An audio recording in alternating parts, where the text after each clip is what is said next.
le paia foi ia Samoa poto. Whauta i le alofa o le tua. Loa lingo le maunga o whungari ia waru tātou waso o matatuku mata te mari. Loa lingo ai le lau whanua waru tātou waso o matatu mua. Ai whai le te vai toto a waru tātou waso matatu.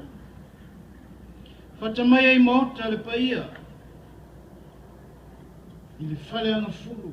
Tu mua mapule. Whapea le paia le maota sā ia manu tele. O paia lo tātou waso sā fualoa e sina. A wā fio mai unu mai. Nai lolo u whata malai.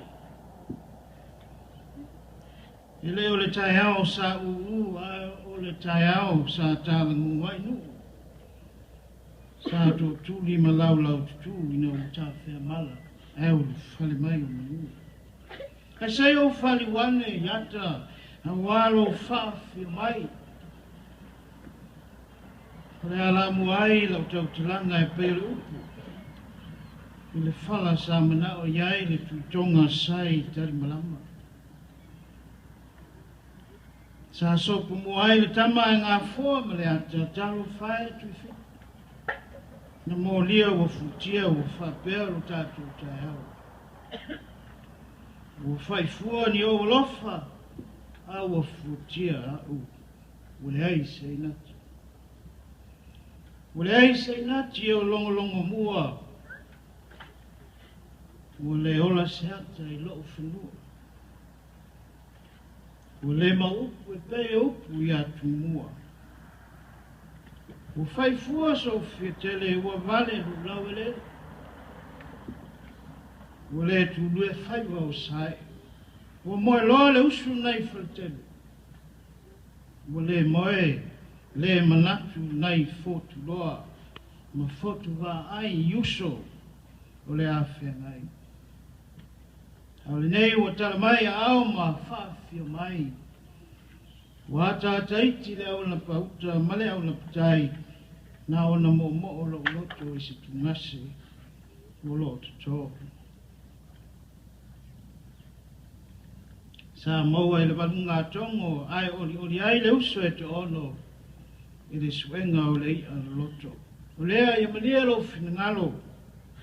O siri a wa mua o mate le launai. Tā lo whai. I lau whādeu le lava. Tau ini awa. Le sua awa le fonu tia. E tau ia o sang tonu. O lo tātou tai au whiwhia. I le fisile whainga manai.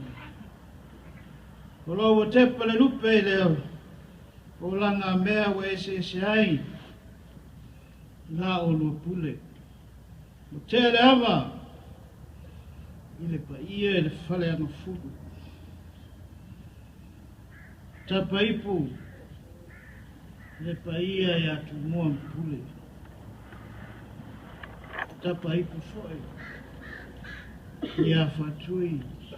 Uto o le whale ula. Ia le mamutele. A upu le alofa o le tua o vi ia le tua. Mea o malava wa o toa ao o le langi.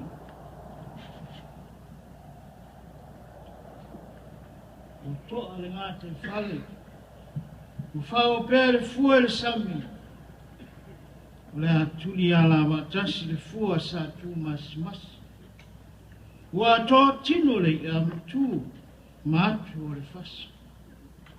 O le aina le manongi o le fungala au o poina mai e le sau. O whapea le whalongo male sila. O tui maunga o tepa i ula. Pea no whalongo sina e le toi lau. O whapea le alofa o le tapa au. O le alofa le nao le atua tau ina o sa ua i le vā. Ai nu whatini a tau sala i lo tau finangalo. O upu i tai au. taeao i nā o taeao fo i nei. Nā o taeao sili o le tae whatalenga lea le atua ia tātou whēr whani. Le ai e oli ai. Tātou te tūmawai le manuia o le sini leo me uma. Whātārolo la ia taeao nā. Opu i paia il whalanga fulu, tu mua mpule, le motu sae manu tele, nunu atu ia te ila tau olo, le leo masa. Tau le nei aso mana o tau whawhi mai, tātou tali manao i le atua malona finangalo, i lona alofa sid. Ia Samoa, ma whanau ma tupulanga Samoa.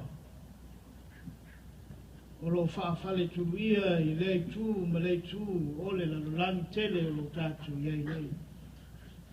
Tua o tātou a inga i Samoa le nupele. Ai Samoa miti ta maa matina o tātou tua. I se aso whapenei e poto ai le whanau le atua. Tama whanau o Samoa po whelava. I le tātou sia e whatasi. O le vi inga i le atua. Tele wawenga e whai e le atua. Tantono e mori mau lava. Le tangata ia. Ia tau. Se tasi nei o wawenga. Ao se whaelonga fwoi o le whamaoni o le atua i ona tangata. Ina wasuaina le na wale ele. Ma whatui fwoi lalo le whale sa iai na le whale le mota o le whaifi au. Ina wo atu le kalesia e ka pena ma ave ese mea wa umona suaina. Sa moa mai ai e sitasi o alo le nei e kalesia, e whasino fwoi le whaifi au whamanatu lea. Le nei lava tuspa ia. Palpala sa tanu mia le palpala. O lono winga. O le upu, o le atua, e le mawhai o na tanu mia.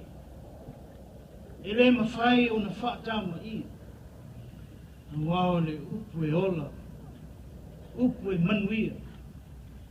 Upu e maua ai le tofi le mu, o le tangata. Ang o le atua langa ia wa whape mai, wa alofa mai o le atua le lalolangi. O ia au wina mai ailo na atari pele tu tasi. Na ia le whano se tasi wa whaatua tua ia te ia. Na ia maua o le ola e whaapau.